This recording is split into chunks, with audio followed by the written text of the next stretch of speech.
নাক ডাকা নিঃসন্দেহে বিরক্তিকর, কিন্তু এটা কি স্বাস্থ্যের জন্য ক্ষতিকর? বিশেষজ্ঞদের মতে ঘুমের সমস্যার অন্যতম লক্ষণ নাক ডাকার অভ্যাস, আর এই নাক ডাকার সমস্যায় ভোগেন অনেকে। মাঝবয়সী এবং বয়স্ক মানুষের ক্ষেত্রে এ সমস্যা বেশি হয়। তাই নাক ডাকা থেকে রেহাই পেতে এর কারণ এবং প্রতিকার নিয়ে এই টিপসগুলো জেনে নিন।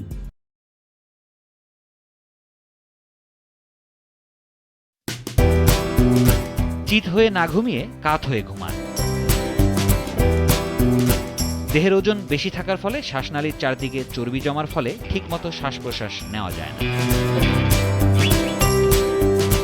অ্যালকোহল ও নেশাজাতীয় দ্রব্য বাদ দিন। মাথার নিচে বালিশ ব্যবহার করতে পারেন, এতে করে নাক ডাকার আশঙ্কা কিছুটা কমে যায়। ধূমপানের ফলে দেহে অক্সিজেন ব্যবহারের ক্ষমতা কমে যায়, এ কারণেও নাক বেশি ডাকতে পারেন অনেকে। প্রচুর পানি পান করুন, এতে নাকের রন্ধ্রে লেগে থাকা আঠালোর মতো দ্রব্যগুলো দূর হবে, নাক ডাকাও কমবে।